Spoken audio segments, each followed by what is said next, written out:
हिंदू धर्म में तीज के पर्व का विशेष महत्व। भादों या भाद्रपद माह के शुक्ल पक्ष की तृतीया तिथि को हरतालिका तीज का पर्व मनाया जाता है। इस साल 2025 में हरतालिका तीज 26 अगस्त मंगलवार के दिन पड़ रही है। इस दिन महिलाएं या कुंवारी कन्याएं व्रत रखती हैं और योग्य वर की कामना करती हैं और उसके लिए शिवजी और मां पार्वती के लिए व्रत रखती हैं, उनकी पूजा अर्चना करती हैं। हरतालिका तीज व्रत भाद्रपद मास की शुक्ल पक्ष तृतीया को मनाया जाता है। इस दिन महिलाएं भगवान शिव माता पार्वती की रेत के द्वारा बनाई गई अस्थायी मूर्तियों को पूजती हैं। वह सुखी वैवाहिक जीवन तथा संतान की प्राप्ति के लिए प्रार्थना करती हैं। हरतालिका तीज में हरतालिका शब्द हरत व आलिका से मिलकर बना है, जिसका अर्थ अपहरण व स्त्री मित्र सहेली होता है। हरतालिका तीज की कथा के अनुसार पार्वती जी की सहेलियां उनका अपहरण कर उन्हें घने जंगल में ले गई थी ताकि पार्वती जी की इच्छा के विरुद्ध उनके पिता उनका विवाह भगवान विष्णु से ना कर दें।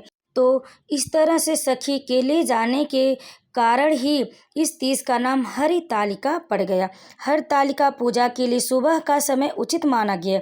यदि किसी से प्रातःकाल पूजा कर पाना संभव नहीं है तो प्रदोष काल में शिव पार्वती की पूजा की जा सकती है। हरतालिका तीज की पूजा सुबह प्रातःकाल उठकर स्नान के बाद की जाती है।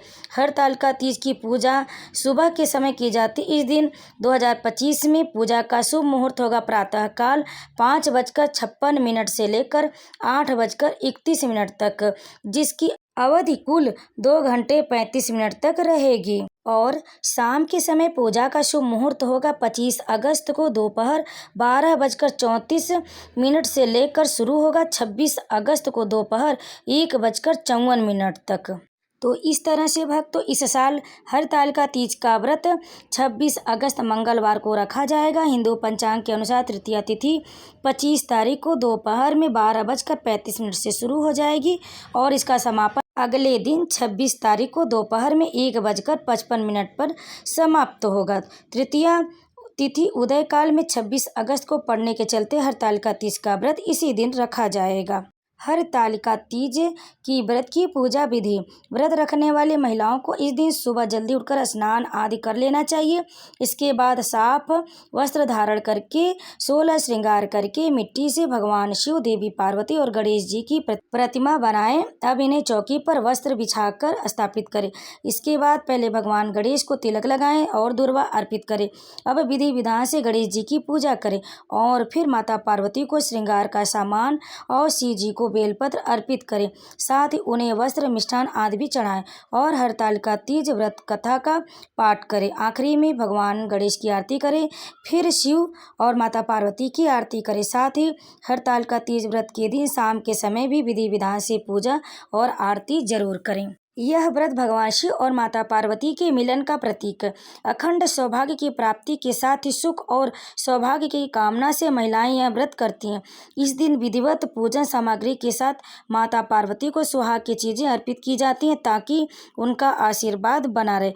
मान्यता है कि माता पार्वती ने भोलेनाथ को पति के रूप में पाने के लिए इस दिन व्रत किया था। इसी वजह से कुंवारी कन्याएं 16 श्रृंगार करके शिव पार्वती की पूजा करती है और व्रत रखती ताकि उन्हें मनचाहा वर प्राप्त हो सके।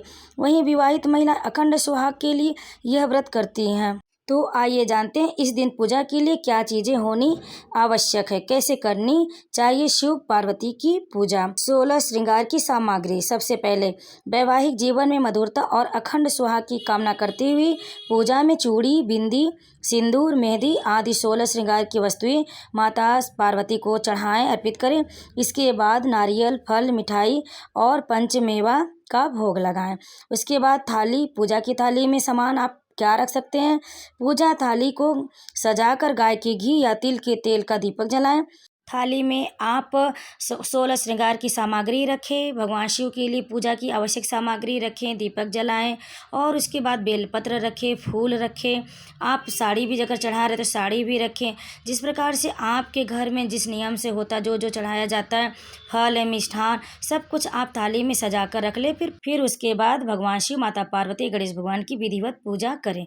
तो दोस्तों अगर आपको हमारी जानकारी पसंद आए तो वीडियो को लाइक, शेयर, कमेंट जरूर करें। हर हर महादेव। आप सभी को हरियाली तीज की हार्दिक शुभकामनाएं।